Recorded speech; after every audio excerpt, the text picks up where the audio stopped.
Little girl, I tell you, get up.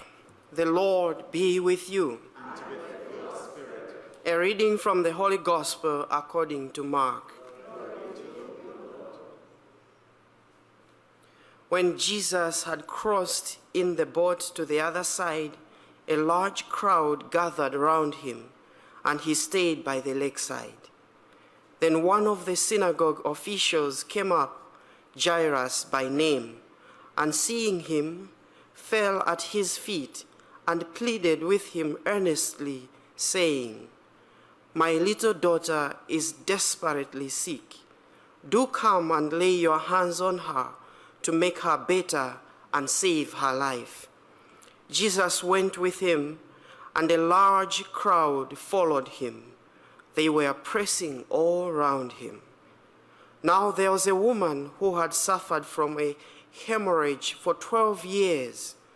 After long and painful treatment under various doctors, she had spent all she had without being any the better for it. In fact, she was getting worse.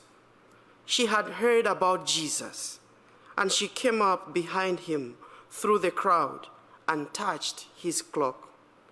"If I can touch even his clothes," she had told herself, "I shall be well again." And the source of the bleeding dried up instantly, and she felt in herself that she was cured of her complaint. Immediately aware that power had gone out from him, Jesus turned around in the crowd and said, "Who touched my clothes?" His disciples said to him, "You see how the crowd is pressing around you, and yet you say, 'Who touched me?'" But he continued to look all around to see who had done it. Then the woman came forward, frightened and trembling, because she knew what had happened to her, and she fell at his feet and told him the whole truth. "My daughter," he said, "your faith has restored you to health. Go in peace and be free of your complaint." While he was still speaking, some people arrived from the house of the synagogue official to say, "Your daughter is dead. Why put the master to any further trouble?" But Jesus had overheard this remark of theirs, and he said to the official, "Do not be afraid, only have faith." And he allowed no one to go with him except Peter and James and John, the brother of James. So they came to the official's house, and Jesus noticed all the commotion with people weeping and wailing unrestrainedly. He went in and said to them, "Why all this commotion and crying? The child is not dead, but asleep." But they laughed at him.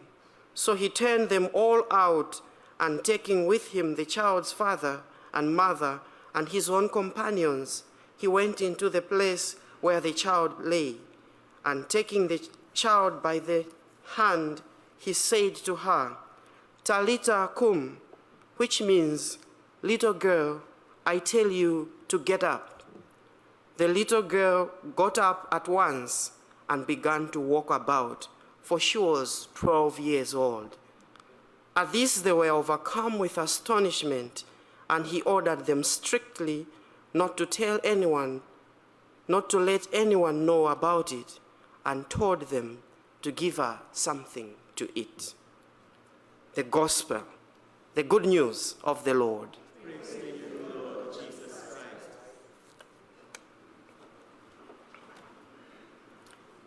Now here is an interesting interruption of grace and time, grace and protocol, grace and steps taken.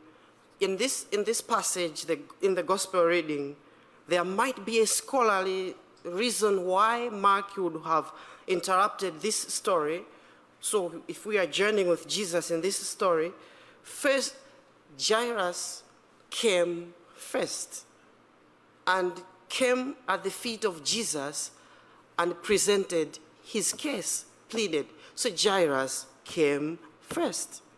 And then for some reason, as he is going to respond to Jairus, then came an interruption. This woman with an issue of blood.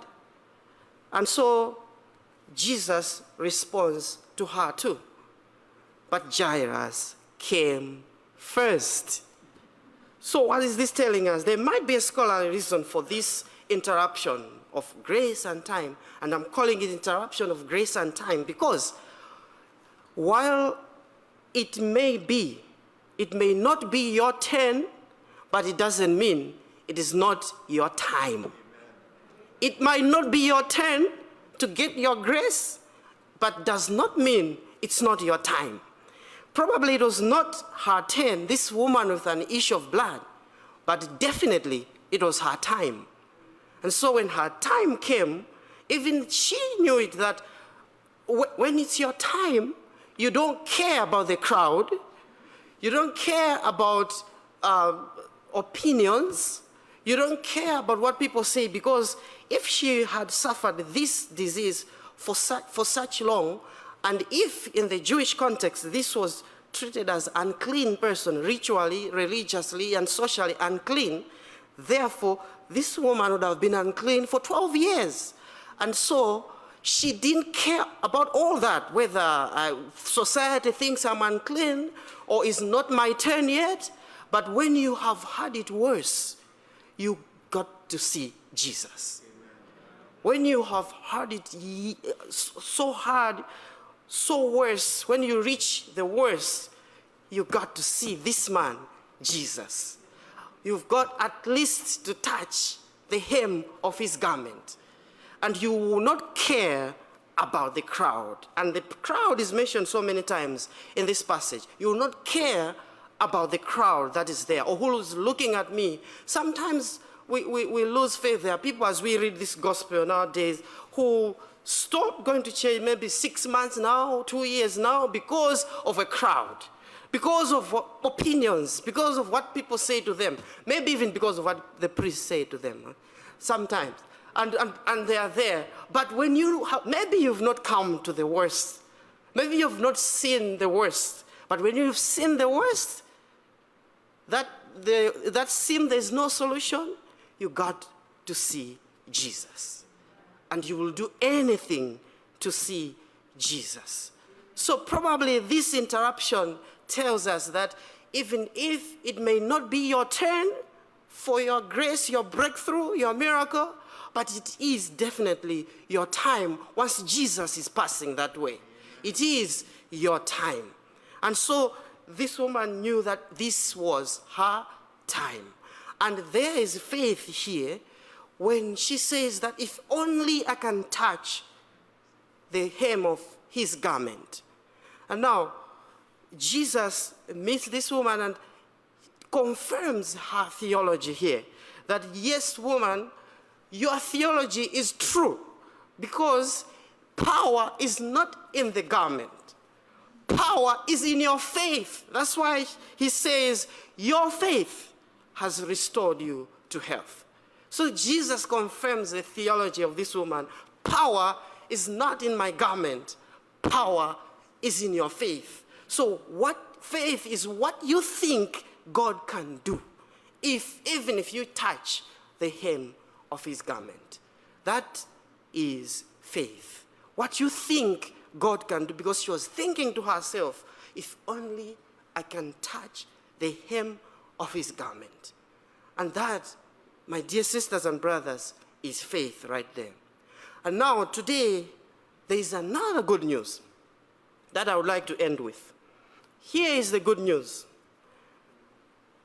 We don't have to touch the hem of his garment. Good for this woman, she touched the hem of his garment and she got cured immediately. Good for Jairus and his daughter.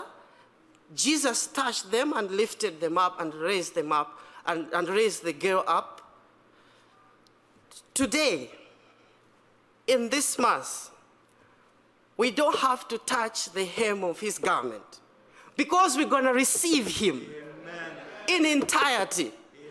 Today, in this Mass, we're not going to touch the hem of his garment. So if power went out of Jesus into the woman when she touched the hem of his garment, how much power do you think is going to come into you when you receive him in the Blessed Sacrament, in his body? How much power? You do the maths. Amen.